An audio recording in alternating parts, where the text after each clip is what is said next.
Dangote, 1960, I think. Dangote in the early 1990s, I think, yeah, maybe in the early 1990s or so, had the first experience. No, let me not say the first, because it might have failed before, but had the first huge experience of failure in the early 1990s. And why was that? He invested in cement production and he failed due to governmental policies, due to inadequate resources, due to materials, and due to competition, high competition. And I can learn one thing, and that is failing part. And what do I learn? What I learned is it didn't start when he could beat the market. He started while he wasn't able to beat the market.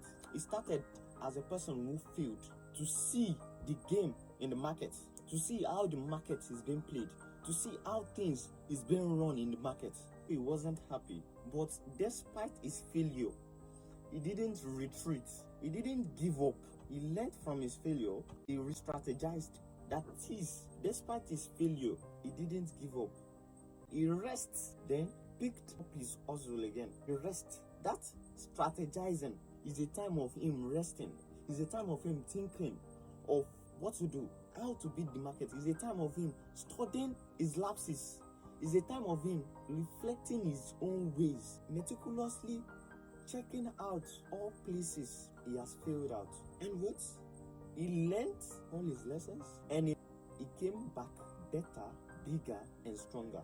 And Dangote right now is the largest cement company in Africa. It's the largest, highest supplying company in Africa. It's undefeatable, it's unbeatable. And that is how it will be for generations to come, because he has learned how to beat the competition. And while he was re-strategizing, he didn't put all his egg in one basket. He was a man of diversification. You know, I earlier said he was into sugar, noodles. He produced plenty things. He produces plenty, so many things. So he's a man of diversification. He didn't just wake up one day and put all his money into one basket. He would have gone bankrupt and nobody will have even heard a name that is Dangote. For real. But he diversifies. He never stops learning. He is still what? Acquiring knowledge. He never what? He never stops learning. If you want to be rich, if you want to be wealthy, don't stop learning. Don't stop reading. Don't stop focusing. Don't stop paying attention on little things. He follows the trend.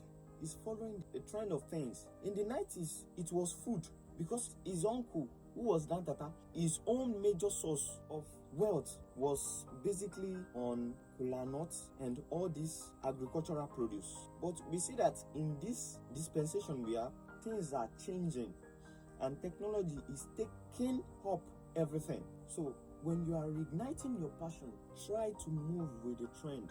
Be a focused person. Build yourself on the process, not the outcome. Focus on the process. When Dangote focused on the process, achieved more than he thought he could. Focused on how cement was built, how cement can be made, what can make cement so quality.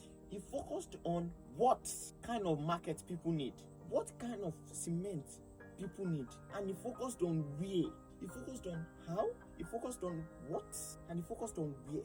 These three things, if you can focus on it while reigniting your passion, be very successful in anything you apply it to. I bet you.